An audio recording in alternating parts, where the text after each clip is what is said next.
Nikhil, it's a pleasure to have you on the show with me. Thanks, Udyan. Lovely to be here. Thank you guys for having me. I have to say, to preface our conversation, I've been a big fan of you for over 15 years now and have been watching you on TV and remember so many instances. What comes to mind, is like the Satyam day when you were talking about Satyam. I was trading the Satyam stock and uh, many memories of having watched you and have always been in awe of you. So big fan here. Hey, thank you so much, Nikhil. Those are very kind words. But you're the star today, as I said, I mean, you dropped out of school and you probably bumbled your way around a little bit and look where you are today, a billionaire. How does it feel to be a billionaire in your mid-30s? Well, Udian, it's one of those things which, I mean, it sounds good at the very beginning, but I think it also has its pluses and minuses. Not something we pay attention to too much. We're paper billionaires, so it's a valuation metric of somebody multiplying how much profits your company make in a year into X.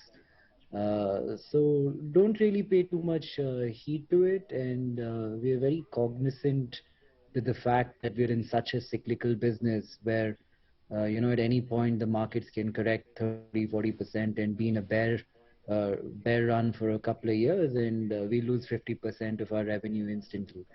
So it is nice, and it is complementary to all the hard work many people have put in. And yeah. Has it changed your life though, Nikhil, significantly? Because, I read somewhere that you like fast cars, you drive big bikes. Uh, has life changed, or do you remain a fairly regular kind of guy?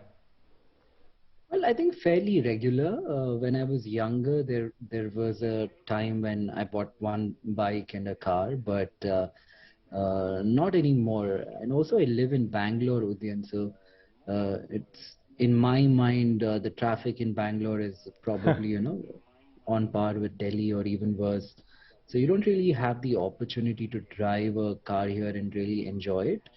So not really. And I'm I'm kind of now working from home, so I don't even get out of the house, unless it's like once in a week or once in 10, 15 days. Any regrets about the dropout bit, Nikhil? I want to ask you because sometimes you become successful, but you look back and say maybe I could have gone to college, maybe it would have meant something. Do you ever feel like that, or you think it was the right time, right decision at that time? You meet people and you hear stories about how the best friendships they had and the best times of their life were in college. And when you hear that, you do feel like maybe you missed out on an experience in life which so many people cherish so much. But I do want to just address the Zerodha bit because this has been a remarkable success that you've pulled off. What did you think? What do you think you've done differently compared to the existing model which was in place for many years? The usual ICICI Directs and HDFC Securities of the world. How could you shake up these systems quite so easily? And do you think you'll manage to keep your edge in a fairly competitive space? Yeah, so when we began, our biggest USP was transparency and the fee structure, of course. We were traders back then, both me and Nitin, and we had to pay as much as 0.5% in brokerage and still have a fairly shoddy service where you didn't really know what your broker was charging and why. So at the very beginning, the cost advantage, the fact that we charged a 20 rupee flat fee versus somebody who was charging 0.5%, it made a bigger difference on derivatives where people were speculating because they were speculating with leverage. And this 0.5% on a levered product, people ended up paying more money than they make trading in just brokerage. So the timing of it all, I would say, was a huge help. We started in 2009, 2010, just after the financial crises in the West, where very little was happening around fintech and very little money was chasing fintech.